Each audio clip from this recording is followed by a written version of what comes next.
kánìkan nínú àwọn fùṣìgboyè àbí kí ló kàn ní torí pé yes ele pé lè ilé jẹ́ bá wa power tap o wọ́n fẹ́ gbà lọ́wọ́ ẹ̀ ó máa help ẹ̀ láti jẹ́ kó Wasiu sí ní láì rárá even kó máa ka 1000 Wasiu lè rẹ́yọ kan mú kí ló wá lọ pé òun fẹ́ lọ jọba Ìjẹ̀bú alẹ́ èèyàn gọ̀ ó gọ̀ ni.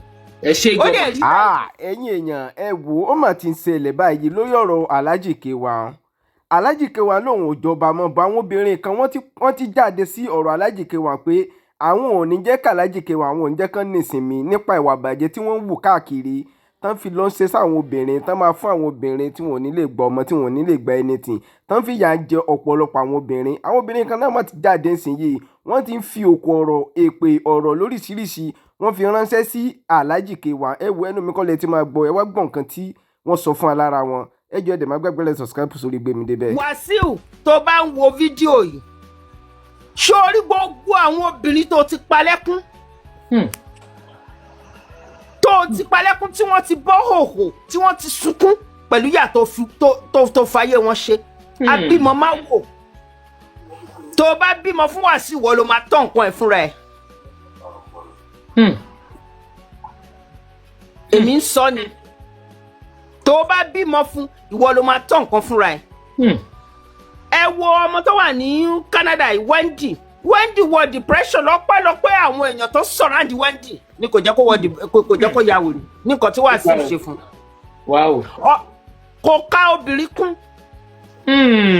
tó bá fẹ́ obìnrin ó bìlífù pé obìnrin nǹkan ṣeré ni kò fi wọ́n ṣeré kò jù wọ́n lẹ̀.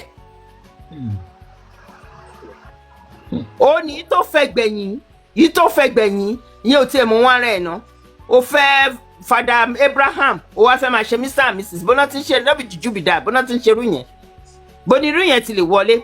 Wasiu ní charisma to be even a chief of neighborhood not to talk of an ọba kò ní charisma.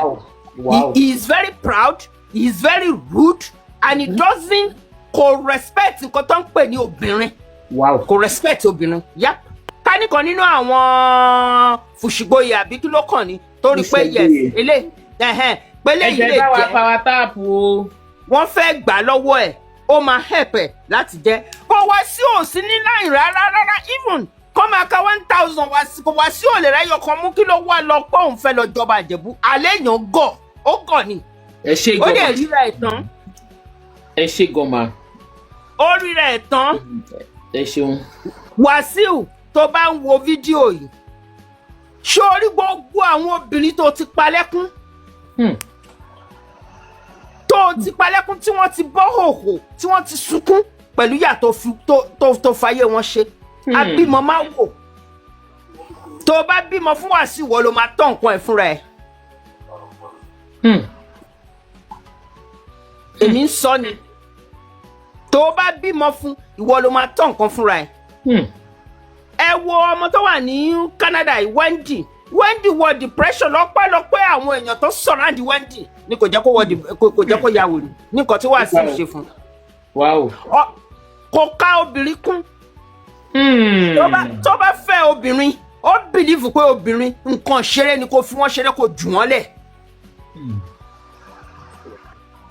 ó ní yìí tó fẹ́ gbẹ̀yìn ìyẹn ò tiẹ̀ mú wọn rẹ̀ ná ó fẹ́ Father Abraham ó wá fẹ́ máa ṣe Mr and Mrs bọ́nà tí ń ṣe lọ́bì jùjú bìdá bọ́nà tí ń ṣerú yẹn bọ́nà irú yẹn ti lè wọlé.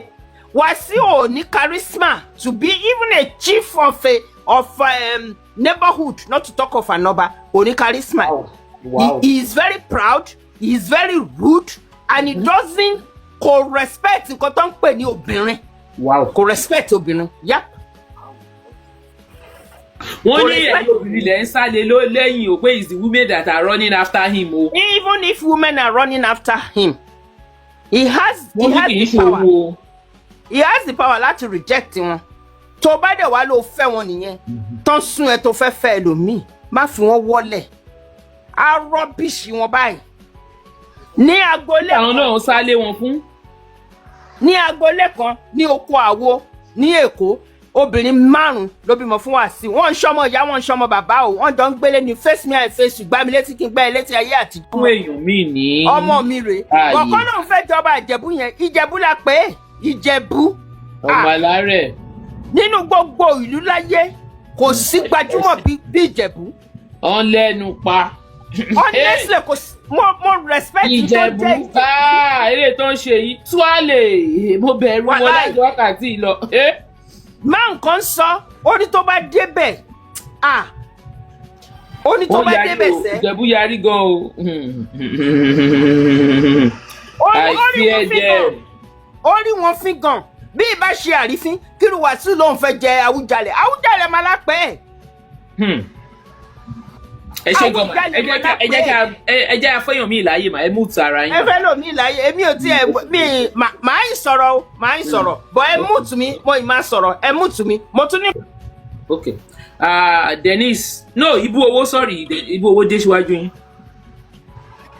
AK Ibu Owó ẹ̀ka lẹ́ o.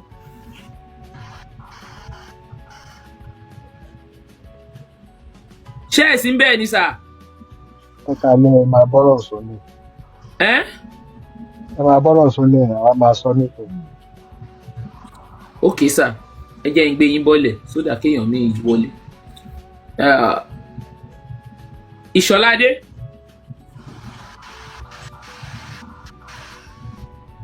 Ìṣọ̀ládé ẹ̀kalẹ̀ ẹjọ́ ẹ jẹ́ a máa ṣe kọ́mọ́kọ́mọ́.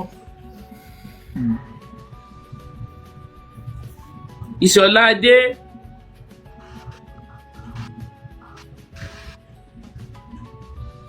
ẹ jẹ́ kí n rọra máa yọ yín kí lẹ wá wọ gòkè fún o. Denise. Yes, Sister Maureen, ẹ kálẹ́ o. Ẹ kálẹ́ ìyá mi.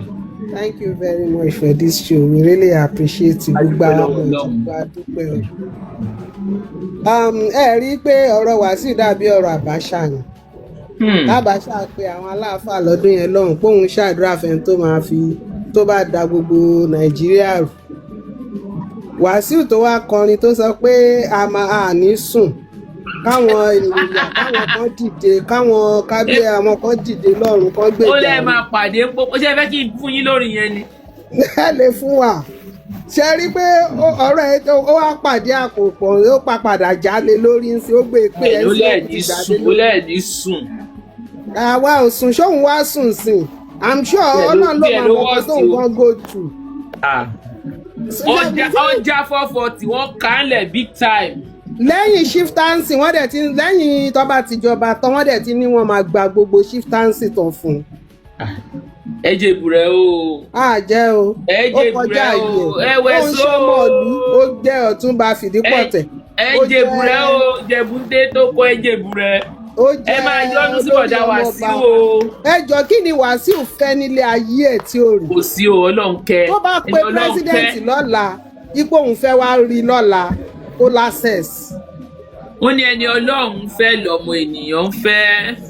tó kò ní ìtẹ́lọ́rùn ọ̀rọ̀ ẹ dàbí Tàbíọ́lá gẹ́gẹ́ àǹtí yẹn ṣe sọ kò ní ìtẹ́lọ́rùn.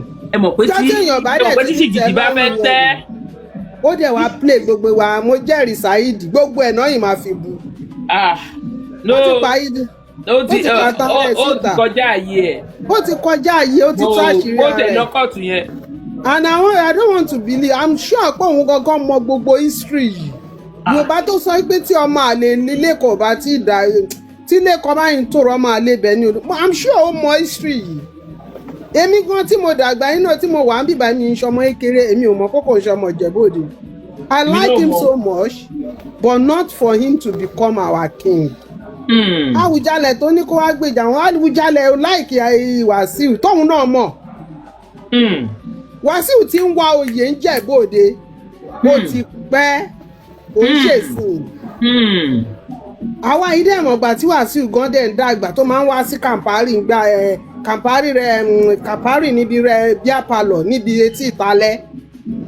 àwọn èèyàn ní kó padà lọ́jà Awùjalẹ̀ Èkìtì. tó ń sìn ó máa kó máa lọ nígbà bẹ́ẹ̀. ó láwọn ọmọ tí mo rí lórí íńtánẹ́ẹ̀tì mo rẹ́rìn dákú ni o. No. ẹ ṣe gan ìyá mi. ẹ ṣe gan ni. alájà ìrọ̀rùn. àti jagbadẹ ti ṣẹ́gun. àfìgbà tó ń gbá pẹ́nàtì wọ́n tróyìn o wọ́n ti alájà báwo la ṣe máa sọ̀rọ̀ yín sí báyìí. ṣé àníṣe wúyè. sísítà mi ẹ kalẹ̀. Mo rí pé ẹ kàn dákẹ́ lọ kí nìyẹn wíìkì yín gan-an. Ẹ jọ ẹ wò ó ṣé kò yẹ kó wíìkì yẹn ọ̀nà Ẹjọ́ mọ́sìn ẹ̀yẹ lọ èèyàn sí. yẹ bá wa pa tábù ẹ ṣí à ẹjẹ́ àgbẹ̀ kí ní ìjẹ́jẹ́ 20,000 a lè ṣe é. Ẹ wò Ẹ bá ó. pa tábù. Alájà ń gbọ́ yín mà. Má ẹ kalẹ̀ gbogbo ní. Alẹ́ yìí náà ni ẹ pẹ̀lẹ́. Ṣe rí àǹtí tó sọ̀rọ̀ yìí gbogbo ẹni tó ń sọ̀rọ̀ ń bí they are saying the truth and they are making sense and points out of all their words. Sister More ẹ ṣe ìyá mi. It's not that pé àgànù sí. We came here to learn a lot of lessons. Àṣírí tèmi gan kọ́ ọgbọ́n.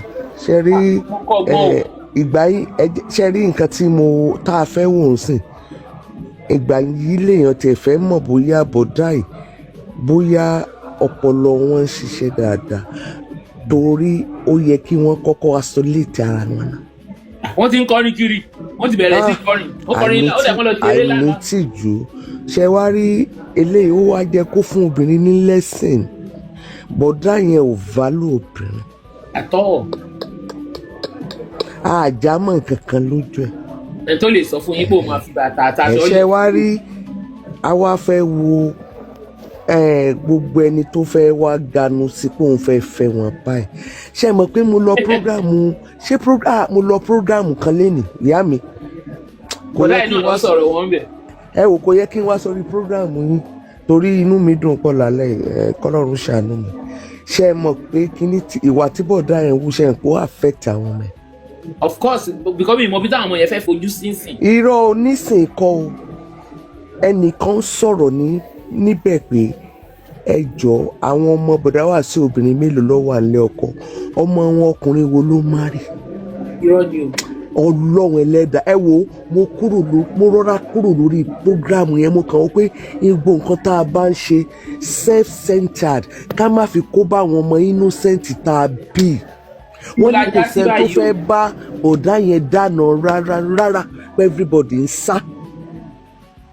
Ẹ wo mo ń láti bí kò ṣe rí wọ́n ní àtàkọ́rọ̀ wọnú àdó kò lè rí ọmọ rẹ̀ kó wọ̀ ó yẹ kéèyàn jókòó ṣẹ́ra wa àti ń bá tiwa lọ ẹni tó bá ti over 50 ó ti ń bá tiẹ̀ lọ àwọn descendant yìí tó affect àwọn ọmọ wọn. Ọlọ́run ẹlẹ́dàá àìwò mo kàn kúrò lórí program yẹn ni pé kíní jẹ́ kéèyàn lọ jókòó kéèyàn lọ. náà èmi kọ́ ọgbọ́n tèmi ò mi ò wá mọ̀ bóyá èmi kọ́ ọgbọ́n o. ẹ wò pé kéèyàn lọ rò pé òkè mo gbà pé èmi ò dáa ṣé mi ò lè change ìwà nítorí ọ̀la àwọn ọmọ mi. ọmọ mi ni àti pé wọ́n kàn wọ́n ó dà pé wọn ò fẹ́ mi ìfẹ́ sọ̀rọ̀ ẹgbẹ́ máa dákẹ́. torí ṣe rí ọkùnrin tó ń pa obìnrin lẹ́kún kó wọ ṣòkòtò kó lọ wọ ṣòkòtò. Sister Ajiun, thank you for the gift o. ọmọ yìí ò ní kọ́ńsàlẹ̀ àpò mo appreciate yín mà o. ká máa dúró gan o. ó dúró fẹ́mi ó dúró fẹ́ everybody so kò sẹ́ni tó dáa ẹ jẹ́ kí gbogbo wa kàn gbìyànjú ká lọ rìsẹ́ẹ̀tì láìfù wa ibi tá a bá dé torí ọ̀la àwọn ọmọ wa ó ṣe kókó bọ̀dá wa sí ojú tì fún wọn. ẹbínú ẹ̀dà Rose tó ya pabolẹ̀ kálẹ̀ ṣé o. ẹ ṣe ojú tì mí fún wọn. ẹ ṣeun alájà wọn dábòlẹ̀ fún yín ni o. ẹ ṣe brọ́dà mi mo dúpẹ́ mo appreciate ojú tì mí inú mi ò dùn pé ọmọ because kí ni gbogbo eré ta là ń sá káàkiri ṣebí torí àwọn ọmọ yìí náà ni. àwọn ọmọ yìí náà ni. so kí wá ní legacy tá a fẹ́ fi sílẹ̀. ultimate là ń sọ. tí bọ̀dá ẹ̀ tó bá rí èèyàn. ultimate bàbá. tí bọ̀dá ẹ̀ bá rí èèyàn tó máa ń gbọ́rọ̀ sí lẹ́nu ọ káwọn gan lọ jókòó ní kọ̀rọ̀ kọ́kàn tí ẹ̀ rewind the life ara wọn náà pé ẹ̀jọ̀ Abíọ́lá kú kí n ló kó lọ. gbogbo olówó tó ti kó Àríṣekọ́lá kú kí n náà kó lọ. they will come empty we go empty. ẹ wo ẹjọ́ torí àwọn ọmọ wa ẹjọ́ èmi náà ò dá o mi ò dá o mo ní bẹ́ẹ̀ tí o ẹ jọ̀ọ́ torí àwọn ọmọ wa mo bá wọ ọkùnrin mo bá wọ obìnrin tá a bá wà lórí ètò ẹ já lọ jókòó torí ọ̀la àwọn ọmọ ẹ jọ̀ọ́ Ọlọ́run á wò wọ́n Ọlọ́run á dá wọn sí ẹrù oṣù 9 kò gbọ́dọ̀ já síná bọ̀dá Wasiu ṣe mistake omi ìsọ̀tẹ̀ ní o àti bọ̀ ni wọ́n ti kọ ẹsẹ̀ o mi sọ jù bẹ́ẹ̀ yẹn lọ ojú ń tì mí ẹ ṣe gọ́mà ẹ ṣeun gọ́mà Prince ẹ kálẹ́ o. Sísá ìyá ọba ẹ mú tara yín àìmàsìkò ẹ mú tara yín. Prince doctor ẹ mú tara yín ẹjọ́ láti wọlé ẹ múùtù Prince ẹjọ́ kí lẹ rò pé ó lè mú Alhaji Wasiu Ayinde sọ pé àwọn ò ṣe àwọn òdúpọ̀sì bàbá wọn mọ́ because wọ́n làwọn fẹ́ jáwùjálẹ̀ wọn ò dẹ̀ dúró ń bẹ̀ wọ́n gbọ̀nà ilé ẹjọ́ lọ kí lẹ fi pé ó lè fa change of heart ṣé wọn ò fẹ́ jà fún ẹ̀tọ́ wọn mọ́ ni àbí kí ló lẹ fi pé ó ṣẹlẹ̀.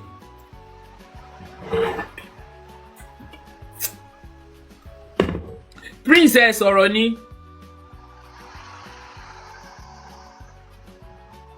Hello Prince. Èmi máa gbé yín wálẹ̀ ẹ jọ doctor okay. Ẹ káalẹ́ ńbẹ̀. Ẹ káalẹ́ sà. Ṣé rí ọ̀rọ̀ ọba jíjẹ? Lákọ̀ọ́kọ́ ẹ yẹ ká dúpẹ́ lọ́wọ́ àwọn gọ́vnà wa. Okay. Ta ní Dàpọ̀ ó jẹ́ ẹni tí ó lè fi èèyàn jọba anyhow ni yóò ti jẹ ọba yẹn. Bẹ́ẹ̀ ni bó ṣe mọ̀ pé Jẹ̀bú ni wọ́n ó máa lẹ́yìn. Ọmọ ọba ni Dàpọ̀ náà ọ̀rọ̀ ọba kì í fẹ́ dá sí. Okay, I don't know. And kẹ́ kò fẹ́ fọwọ́ sẹ́ni tí ò lẹ́tọ̀ọ́ láti jọba kì í fẹ́ fi ṣe. Tí ó bá jẹ́ bẹ́ẹ̀ Wasiu ó ti jọba yẹn gbé. Bẹ́ẹ̀ni ibi gan agree bẹ́ẹ̀. Torí agbára ń bẹ lọ́wọ́ àwọn ìjọba wa. Bẹ́ẹ̀ni. Under àwọn ìjọba dẹ̀ ní ẹni ọba under àwọn náà wà. Bẹ́ẹ̀ni orí yẹn sọ. Ẹ jẹ́ bá wa power tap o ẹ bá wa share program ẹ gbé like yìí kọjá ibi tó wà yìí náà. Ẹ bá wo ọ̀pọ̀lọpọ̀ state àwọn gómìnà míì wà tó yẹ pé wọ́n máa ń dá sọ̀rọ̀ ọba. Ẹ bá wo Ọ̀yọ́ state nísìn kò sí nǹkan tó kan gómìnà láti yan ọba. Ẹ bọ̀ tọ̀yọ́ dá sí. But ẹ ṣàjà dúpẹ́ because òun náà ní kò sọ náà bẹ́ẹ̀ ló ṣe padà tí ẹ bá ṣe bẹ́ẹ̀ yóò ṣe nǹkan tó fẹ́ ṣe.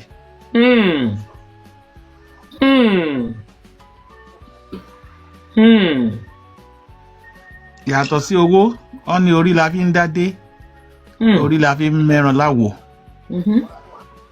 ẹni tí ó jọba yóò jọba ẹ gbọ́ mi owó nìkan kọ́ la fi ń jọba o bẹ́ẹ̀ ni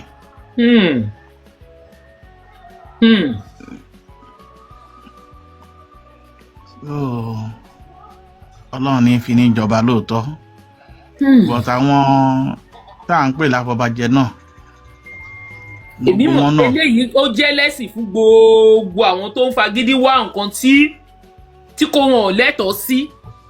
Bẹ́ẹ̀ni. Ìjẹ̀bú ti jẹ́ kí nǹkan ó yé gbogbo Yorùbá pé irú eléyìí kò ní ṣẹlẹ̀ ní wọ́n ti gbé president tó dálẹ̀ o wọ́n ti mú àpẹẹrẹ gidi. Ìjẹ̀bú ti in fact àwọn ló yẹ kó jẹ́ head àwọn ló yẹ kó máa fún nǹkan tó ń ṣe yìí kò tíì sí ibi tó ti ṣe nílẹ̀ Yorùbá nǹkan tí Ìjẹ̀bú ṣe yìí kò síbi tó ti dìde báyìí rí nílẹ̀ Yorùbá tí mo bá pa irọ́ ẹja mi lórí platform yìí ní gbogbo Káàárọ̀ Oòjíire tó bá gbé èèyàn tó fẹ́ gbélé wọn lórí kò tíì síbi tí wọ́n ti rí irú kan báyìí ti ṣẹlẹ̀ nílẹ̀ Yorùbá mo sì tún sọ ẹjọ́ ẹ là mí lóye ibi tó bá ti ṣẹlẹ̀. tó Ìjẹ̀bú ó yẹ ká gbé gbòòsà because kò sí ó ṣẹlẹ̀ káàkiri ṣé kí n máa kà á ni mi fẹ́ lọ síbẹ̀. Prince ẹ ṣé, ìyá ọba Nikki ẹ káàbọ̀ sórí ètò, ẹ káàbọ̀ ilé contribution yín, ẹ káàbọ̀ ẹ kálẹ̀ mọ́ ẹ bá mi power tap ẹ̀yẹ èèyàn mi. Nǹkan tí mo rí sí ọ̀rọ̀ ń kú mi tá a bá dé ọ̀dọ̀. Èkìtì state chieftaincy affair is the most mi ò mọ̀ yẹn bọ̀ ilé tí èmi rí sí ojú èmi yìí. Mr. Maureen.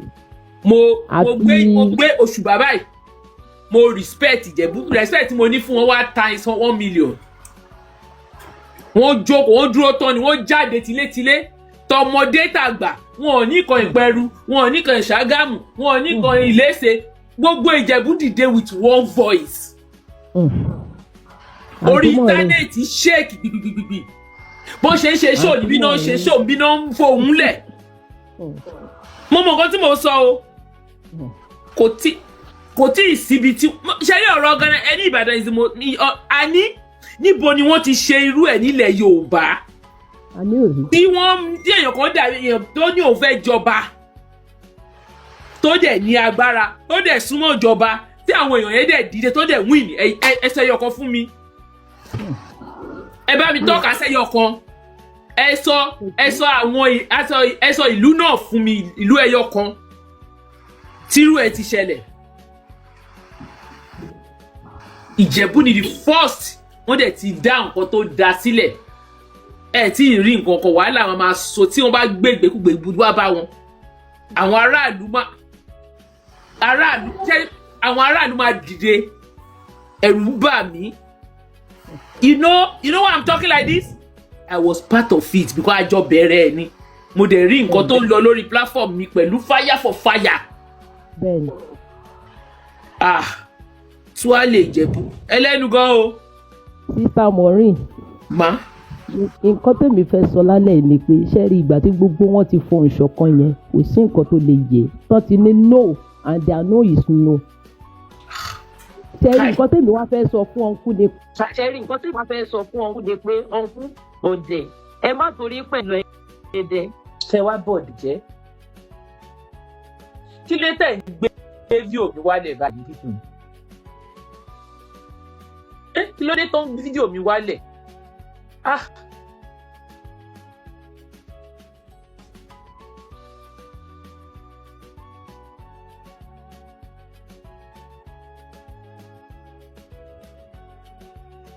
Fami.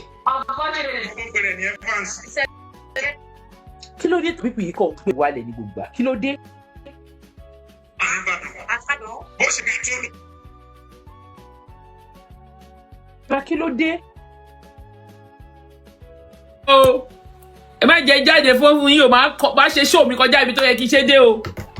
Gbogbo ẹni tẹ́ ń gbé fídíò mi wálẹ̀ mo ń wọ̀n níyìn o.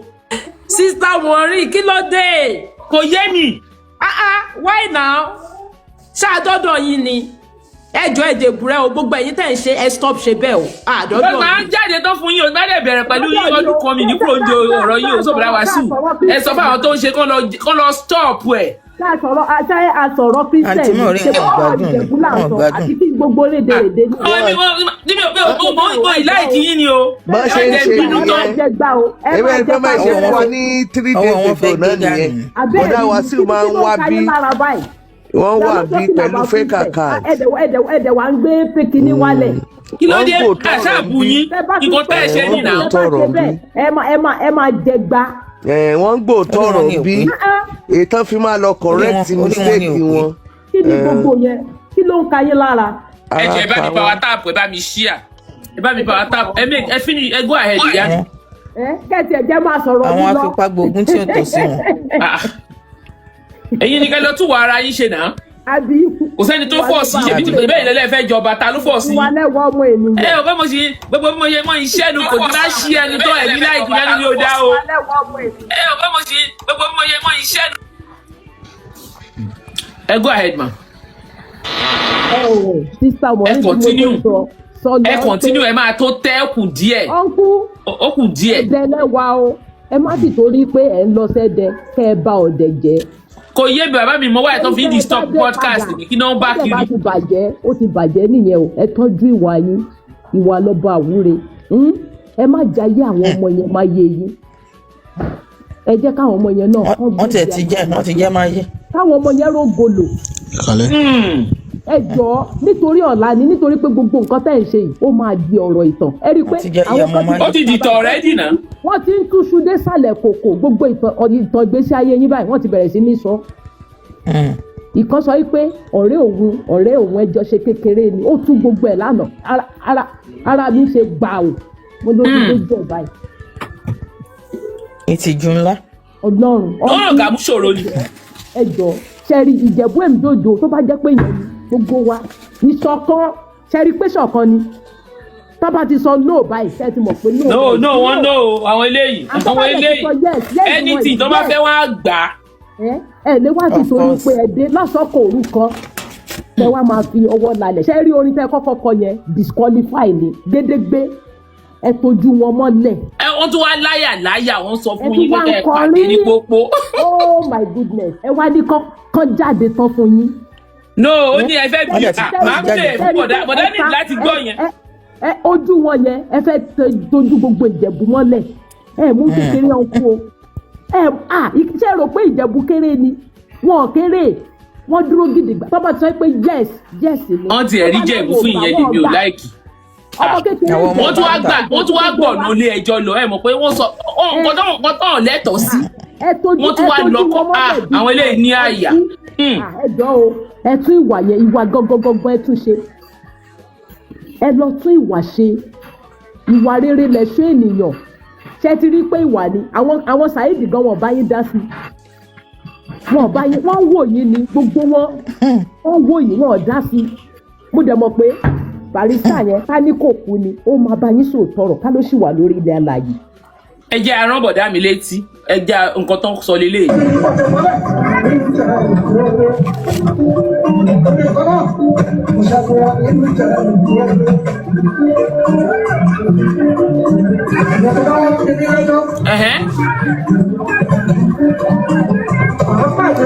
yẹ ti gbọ́ ó ní tẹ bá bí òun lẹ́jọ́ tẹ bá bí mi lẹ́jọ́ à á pàdé ń pópó níbo lẹ ti wá pàdé báyìí bọ̀dá. ṣe bá ti pàdé ń pópó báyìí ṣe bẹ́yìn lẹ́lẹ́ ṣe mọ́ ẹ̀yin lẹ́lẹ́ lọ́mọ náà. Ìjẹ̀bú yarí wọ́n yarí.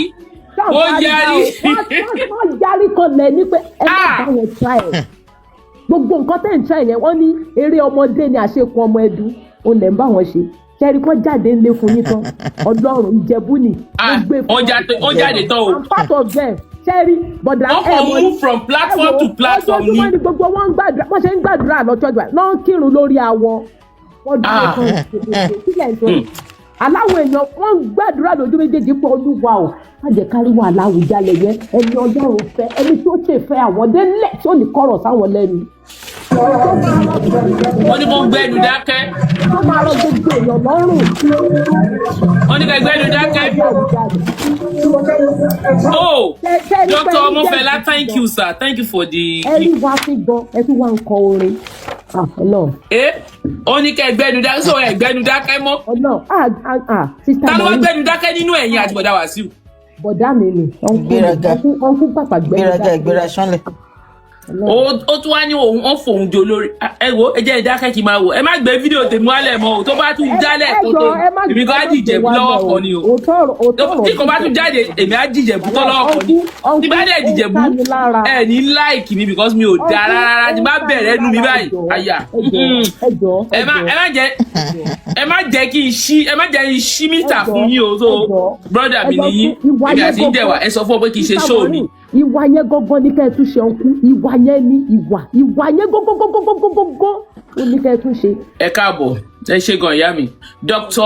Ọmọ ṣé ọmọ fẹ́ là ní àbí ọmọ jọ mo ṣàǹgbé Dr. Coker ẹ kalẹ́ sà. Ọmọ Fẹlá. Good morning. Ẹ káàárọ̀ sà. Good morning sir. Good morning everybody. Okay, you're from America. Yes, thank you. I will be brief and I'll be objective with what I want to say. Okay, I think the last time I spoke, I said I'm not going to speak for or against. You said so. But you see, but we're going to talk objectively. But people reacted, but it doesn't really matter. Life is not all about emotions, but it's about objectivity. And I told the people of Ijebu that it's all a competition of technicality. Now, if we should be factual, it's not everything we know we say in public view. But what so many people have said about his character, about his thank you for the money gone. No, go ahead, sir. About his character, about his faults is very true. And you see, leadership is about example. And yes, technically, if we need to be factual, you can't carry people you want to lead to court. It shouldn't be you that should first go, if you are right anyway. But above all, you see, the reason why he will withdraw is because, see, let's be objective. The issue that he withdrew is not the issue. This is what we should learn from it. That if we're in position, we should always do the right thing. See, if it is not withdraw, this is Nigeria government. They can put the wrong thing in place and everybody will just shout and keep quiet. But I bet you they've advised him. Because you see those people of Ijebu, technically, we understand that. You see, I spoke the other time that it's technicality they will use to strike themselves. We already know how he's not from that family and where he passed to enter that family from the paternal or the maternal, and we already know that dimension. That is the reason why he went for that title. See, this is a game of calculation. It's a game of calculation. That was why he went for that title, so that he can have some little technicality ground to be able to say something. But we know that was why I said that day that it's an issue of technicality. So strike yourself with technicality ground. Because now I always tell people, if you're in the court, I can't be challenging you and be telling you what to use to attack me. It's you that needs to go and do your research and deal with me in your best way. So now they've looked at it technically, I guess, and they've advised him, Baba, that the more these people unveil you to the grassroots, are you getting me? It will be an embarrassment to you. And you will become unpopular. Yes, it's better you withdraw. Are you getting me? That's why he simply said that. But if you look at his background in school, how he came out from school, how he didn't go to school, so if you look at it, it will be a slap to those Ijebu people that are educated and advanced. This person, what people are saying, wọ́n ní tí kí Wasiu bá ti jẹ́ kínní yẹn, wọ́n tún àwọn gbọ́dọ̀ gbọ́rọ̀ lẹ́nu wọn mọ́, báwọn máa face wọn, wọ́n dẹ̀ máa drag àwọn, you know, Ijebu people, they are very, very, very. So, as I was saying, so what is important that I want us to learn, because I like to learn from every experience. Are you getting me? I tell people in my local environment that, see, fight the fight that anywhere you are, when anybody hear you, they will back you up. Don't fight the fight that at the end of the day. Yes, see, for someone to technically go and plan that position, because you know such situation will happen, is a brave person. But you see, he has some good attributes that God loves, but he's using them wrongly. That's from my personal view. Because God loves brave people. For someone to carry, you are wrong, and you are carrying someone to court, is a high level of braveness. Are you getting me? It's a really high level of braveness. Now, if those people lose guide, if they are not careful, without braveness, we have people that are brave wrongly and they defeat people that are correct. That's what we should learn about life. So if you have the facts, go all head to the end point. That's why I tell people that when we have issues, police issue, don't be intimidated by anybody. If you have facts, hold it, go after the game. Don't say someone have money more than you. There are sometimes, you see, these police are not foolish. These police are not foolish.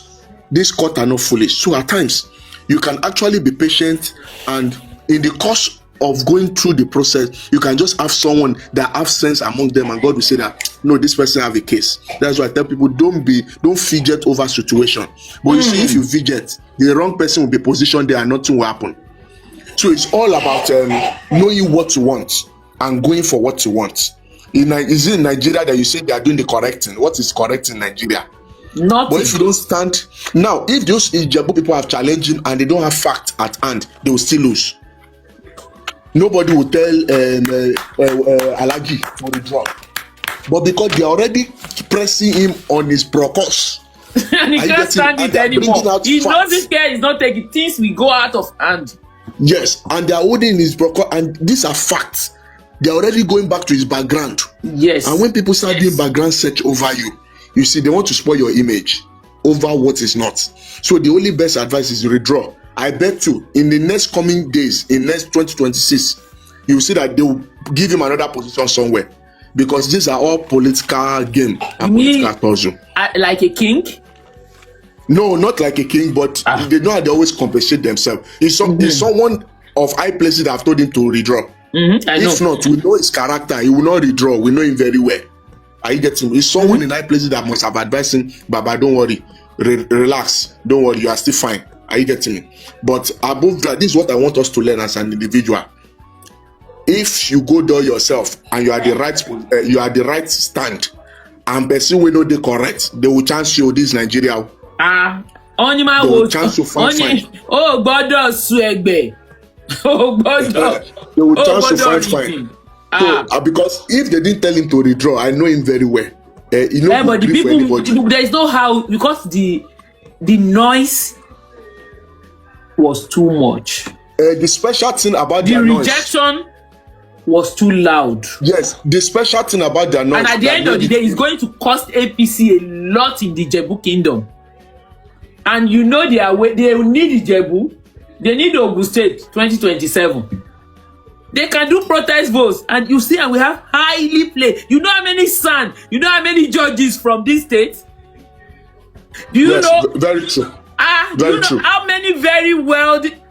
Mike Adenuga, all of them are from this state, Ogun State managed, and Ijebu Kingdom, when they told me it's about 600 community under Awujale alone. Honestly, I didn't know. Very true. Very true. So it's a very powerful, assuming it's a small part of Ijebu King, but yeah, about this way too. But in a situation, Onja they turn for one, what you call you?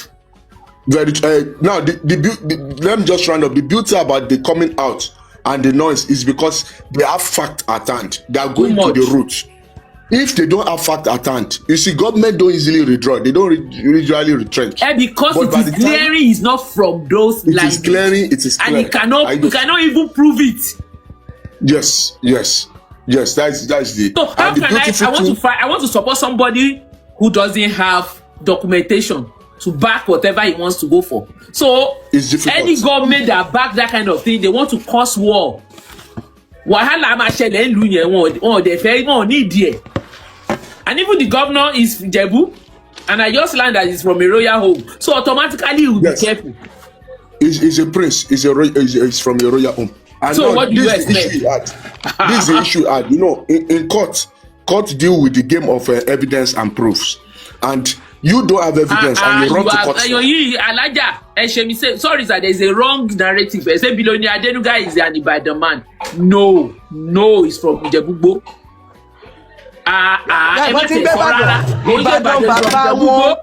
Adenuga is from Ijebu. Go ahead. Mama wọn ni wọ́n ti wá. Mama is from Ijebu Ode. Mama wọn ni àwọn gan ti gbé bàbá. Àwọn Ìjẹ̀bú wà níbí. Ìjẹ̀bú ni Adénúgà. Tí bàbá àti ìyá Ìjẹ̀bú ni Adénúgà. Ẹ máa wá ẹ lọ bèrè dáadáa ẹ lọ ṣèwádìí. Eléyìí mo máa mọ ní o. Ẹ gọ́gùn ẹ̀. Àdìtẹ́lẹ̀ ẹ máa gbọ́ ẹ lọ farabalẹ̀. Ní ìdí gọ́gùn nu eléyìí mo mọ àwọn ẹbí yẹn dáadáa tó. Sísímù rè àná tí gbọ́ ẹ lọ tẹ́ ẹ bá ṣèwádìí ó máa yé yín ẹ má wọrí. Ìwádìí wo lẹ mo fẹ́ ṣe tí mo mọ̀ wọ́n. Ẹ má wọrí báwa náà ṣe rí tẹ́lẹ̀ nìyẹn. Bàbá oníbàbá ti ṣèwádìí. They live in Ibadan. Ìjẹ̀bú ni wọ́n. They are very ẹbí Àwùjalẹ̀ ni. Ilé Àwùjalẹ̀. Sísítà mi ibẹ̀ yẹn kọ́ là ń lọ lé ní ẹ fi bẹ̀lẹ̀. No, eléyìí tẹ̀sán yìí no mi ò ní fẹ́ mo rí mọ̀ pé eléyìí tí mo lè má mọ̀ yòókù but this one you are saying right now I know it. So go ahead sir, sorry. So the technical error Baba just did was that you don't have enough evidence and you went to court.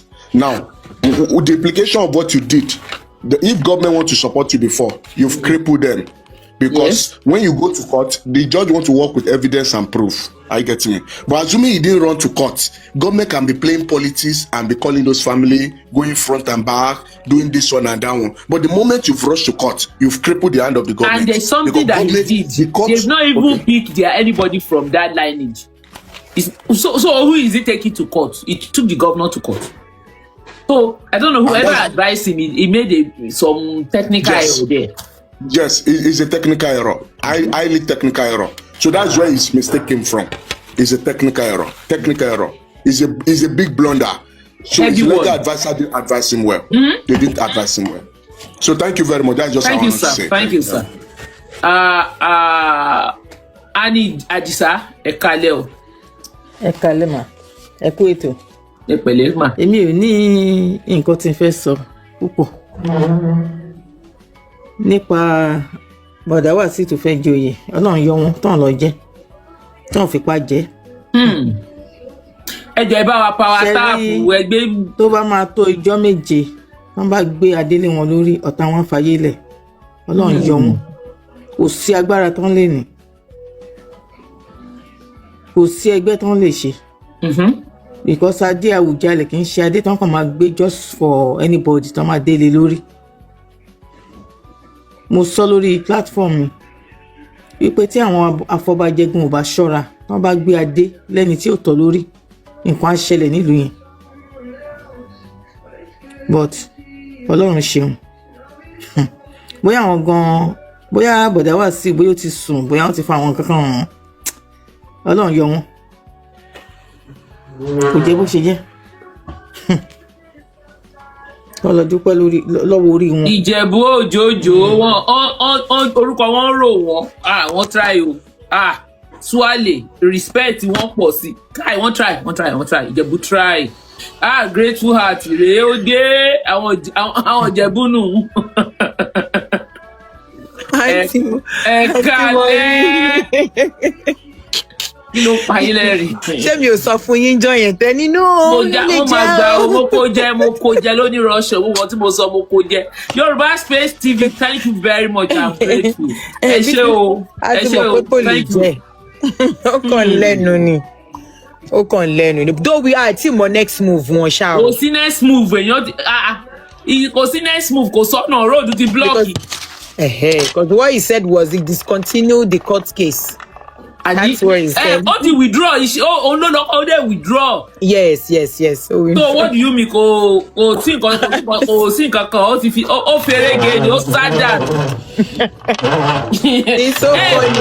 Ẹ lọ ka iye sand ẹ má jẹ yẹ̀yẹ́ o kí ni ọ̀rọ̀ yẹ̀yẹ́ kọ́ o go and count the number of sand from Ìjẹ̀bú Kingdom. Yeah.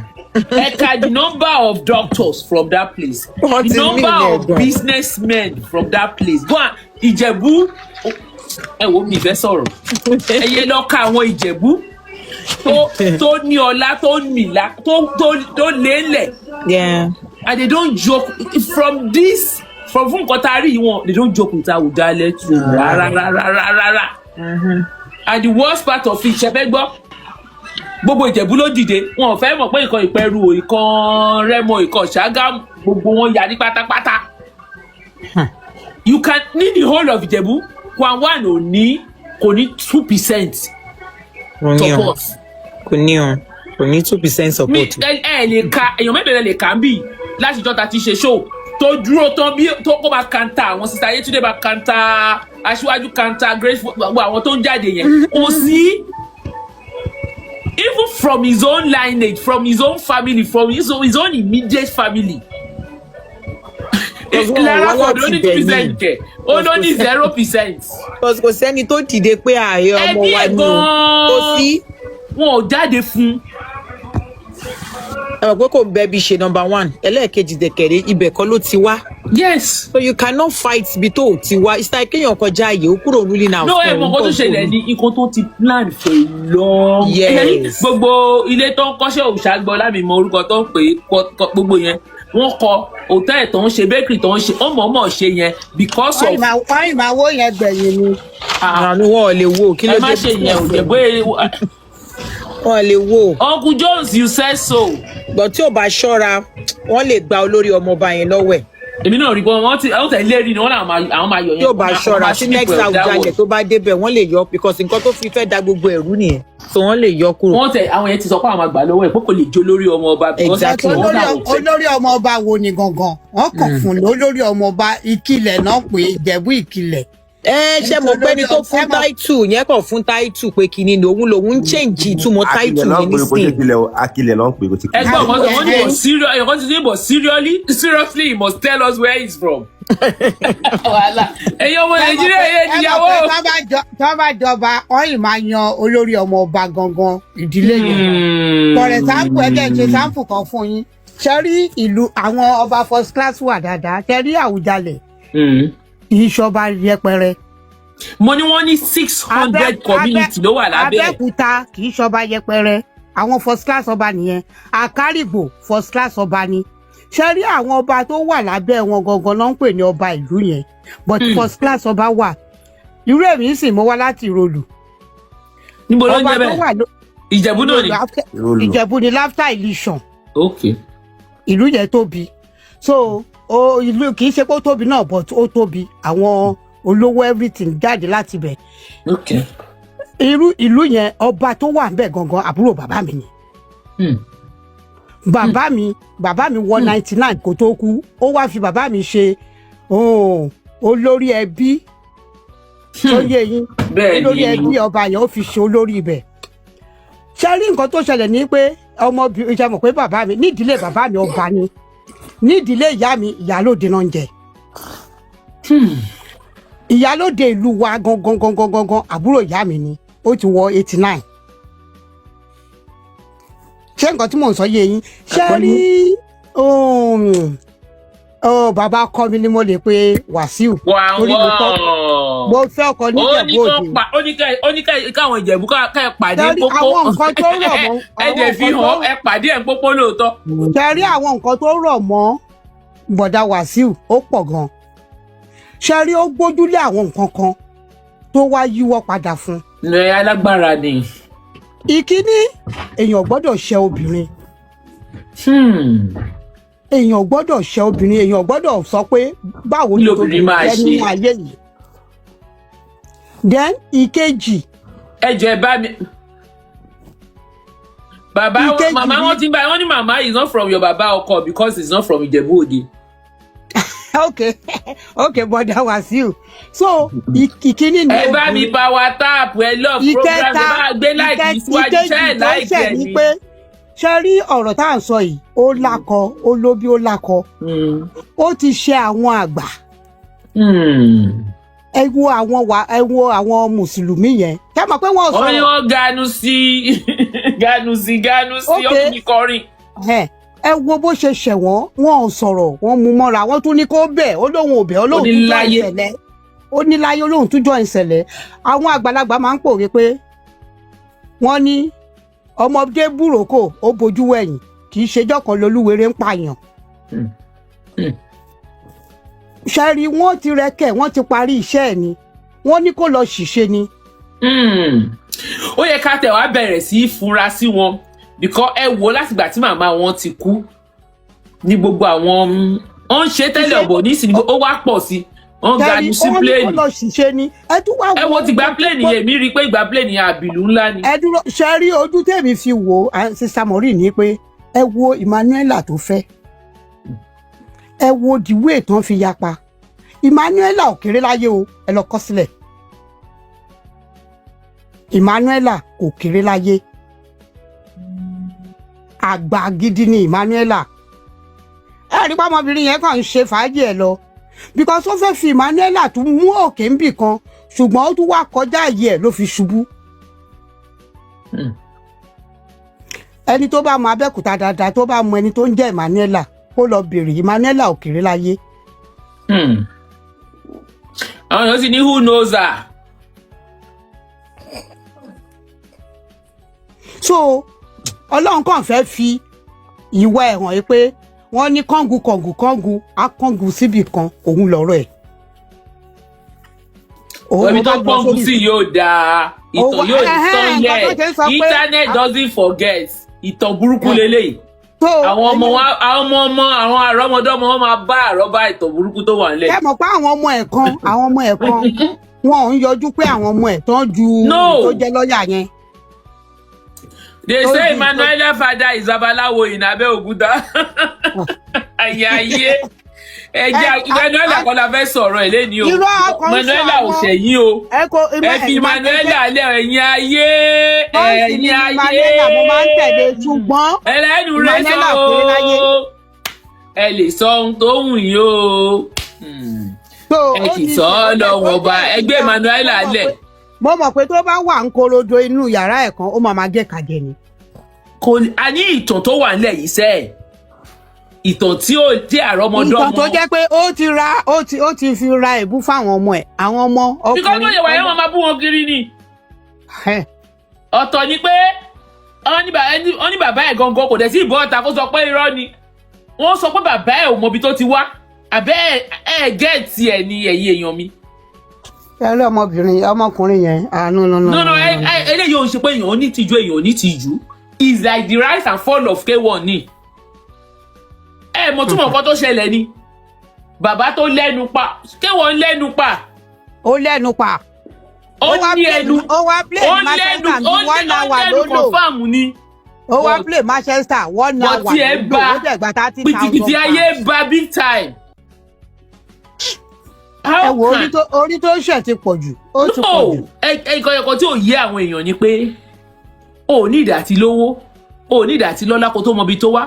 Ó ń sọ pé irú ẹ̀ bàbá 68 pẹ̀lú ọlá ẹ̀ pẹ̀lú orúkọ ẹ̀ pẹ̀lú ibi tó mọ̀yàn dé wọ́n ní ò mọbi tó ti wá.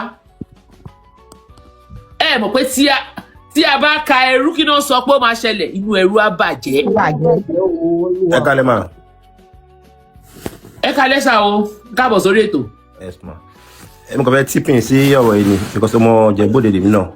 Ẹ káàbọ̀. Yes ma. Nǹkan tó ṣẹlẹ̀ ni pé tó bá kan fìdípọ̀tẹ̀ gangan Alhaji ò lè jẹ́. Wọ́n ti sọ fún wa ń bẹ̀ already a ti mọ̀ yẹn. Fìdípọ̀tẹ̀ gangan fún ara gan ọ́ ti pín sí méjì. Tẹ́ bá lọ wo bàtán jẹ́ lówó ọmọba. Àwùjọ ni pé ọ̀hún jẹ́ lówó ọmọ lásán ọ máa ń fi Ọ̀túnba sí lẹ́yìn. Ẹbọ tó bá wà kùsù gan fún ara ẹ̀ ó béèrè lọ́wọ́ wọn pé níbo ta ni bá wọn náà tó béèrè lọ́wọ́ wa pé ta ni bàbá ẹ̀ níbo ni ìdílé tiẹ̀ ti wá nínú. Tó pa bàbá yàwá bí ẹni yẹn Ọ̀túnba wọn gangan tó pa bàbá yẹn nìyẹn náà. Mi ò mọ yẹn. Ìgbà tó fi tó yọ fún lórí ọmọba Ọ̀túnba Ṣùbọ́mi ìgbà tó jẹ́ lórí ọmọba ó jọ Ọ̀túnba sí wọn ní pé wọn jẹ́ lórí ọmọba lásán kó máa fún ní so wọn máa fún ní Ọ̀túnba Fìdípọ̀tẹ̀ mọ́lẹ̀. Mo sọ fún àwọn èèyàn bí bàbá àwọn èèyàn ló sọ fún.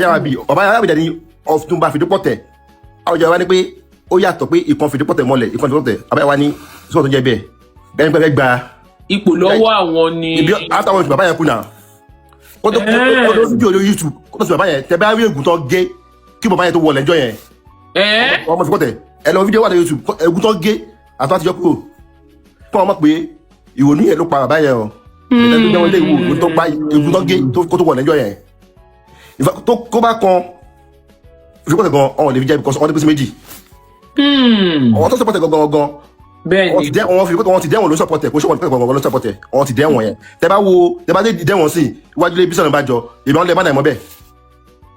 bó fẹ́ jọba.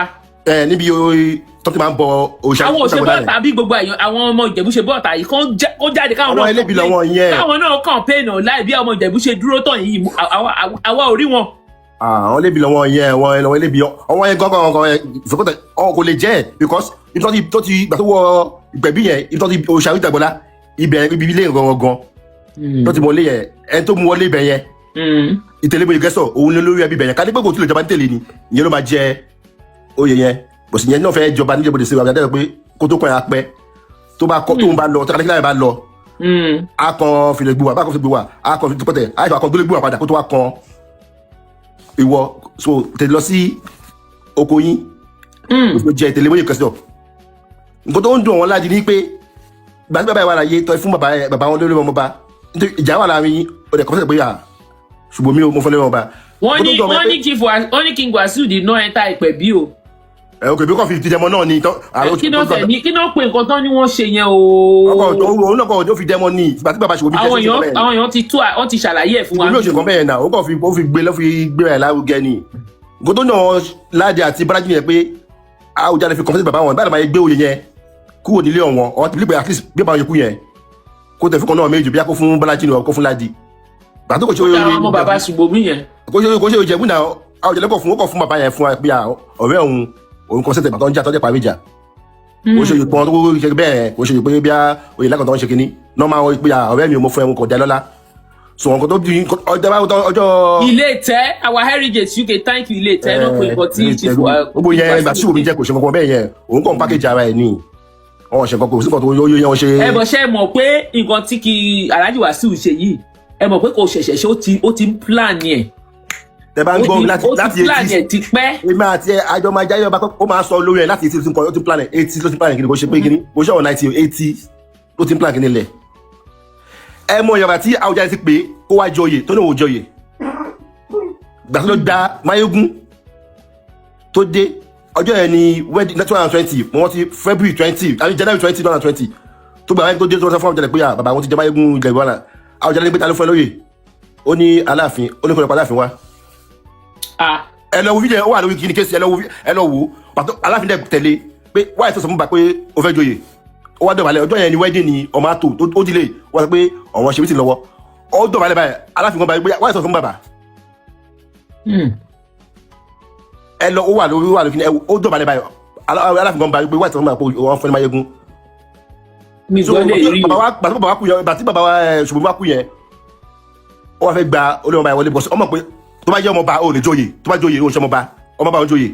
Nǹkan tí èèyàn gbọ́ tí gbogbo wọn sọ ọmọba ó ń joyè láyé nǹkan tí Kàsálẹ̀ fi joyè níjẹ̀bọdè nìyẹn tó ń fẹ́ jọba bá lọ fẹ́ jọba lọ sí tèlé ìwé Ìgẹ̀sọ̀ lọ jọba ń bẹ̀ ọmọba wọn ti fún ọjọ́ ọmọba ó ń joyè bá joyè ó ń ṣe ọmọba.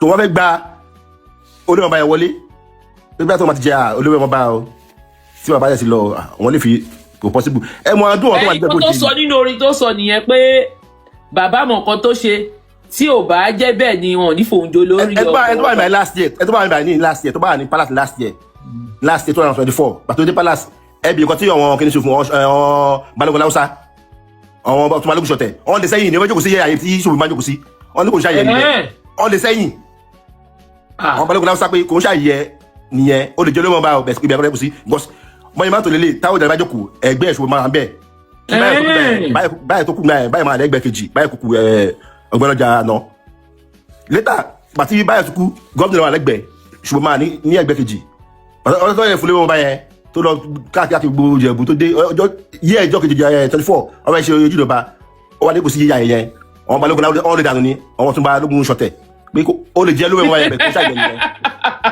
yẹn yẹ́ yìí kò wá palace ní yẹ́ yìí kò wá palace ní yẹ́ yìí. So ó ti ní àwọn resistance tẹ́lẹ̀ àwọn èèyàn pé wọ́n lè dànù pé ó lè jẹ́ olówó ọmọ ayẹyẹ ọdún máa tẹ́yìn bẹ́ẹ̀ ọdún yìí ayẹyẹ ẹni ọkọ̀ jókòó síbẹ̀ kí ló wà ní ló wà sí àṣẹ Awùjalẹ̀ olólógun Ọ̀gbẹ́nọjà Sọ́ni Kúkú bàbá wá sí palace lọ́dún yìí pẹ̀sọ̀ bàbá sick ológun ló wà Ọ̀gbẹ́nọjà ló wà sí. nígbà tẹ̀sẹ̀lẹ̀ yá tẹ̀sẹ̀ ojúdọ̀gba ọdún. Yes ológun ni ló wà for now ológun ni ló wà palace sìn gbogbo wọn ẹ̀dẹ̀kẹ̀ wọn support ẹ̀ gbogbo wọn Balógun Láwùsá yàn láìkẹ́ gbogbo wọn yẹn ọmọ bí ọdún gbogbo wọn lọ́nùgbà wọn àga ọmọ Ṣùbọ́mi ọmọ Ládì ọmọ tẹ̀lé wí. kí ló ní olówó tó wà níjẹ̀bọdè ni tó máa ka 50 wà látẹ̀lẹ̀ kò sí mbẹ̀ níjẹ̀bọdè olówó tó wà níjẹ̀bọdè. Ládì máa rà pa Ládì ó máa rà pa èlò ló ní lọ́wọ́ àgbàtọ́ wà ní tí wà ní billionaire tó ká àwọn ọmọ billionaire ní Nàìjíríà ni láti wọn àtẹ kálẹ́gbọ́n billionaire.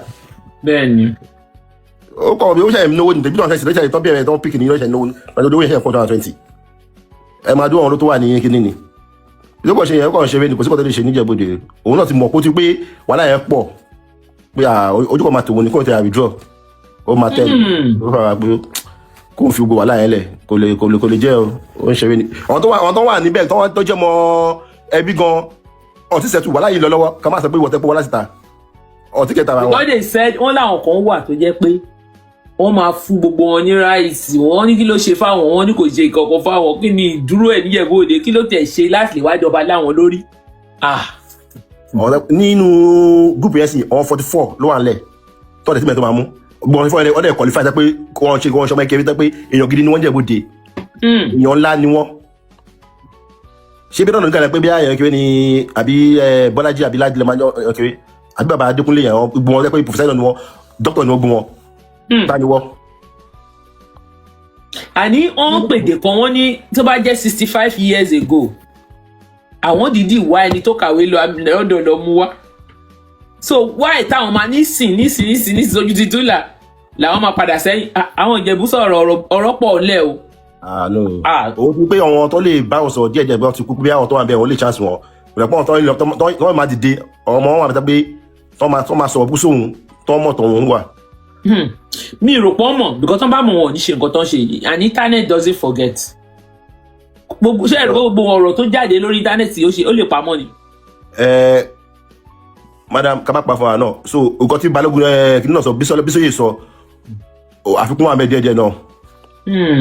Ẹgbẹ́ Bísóyè ẹ̀ sáwọn ti gbé Bísóyè ẹ lọ fídíò Bísóyè ní 2020 bóyá bá Tinubu tó bá gọ́vnà jẹ tí bá ti gba Bísóyè ló máa ń bínú tán tó má pè sí pé àtẹ́lẹ́ pé Bísóyè lè ní sí pé máa bá dọ̀là máa ṣe 10,000 pounds sí ẹ máa sọ nǹkan bẹ́ẹ̀ mọ́ tó bá dọ̀là ó máa yóò padà ní tó bá ti ń bínú tó bá ti ń pààyàn ló máa ṣe bí wèrè ìbá àwọn náà ní London ṣé òun náà sí lára wọn ni.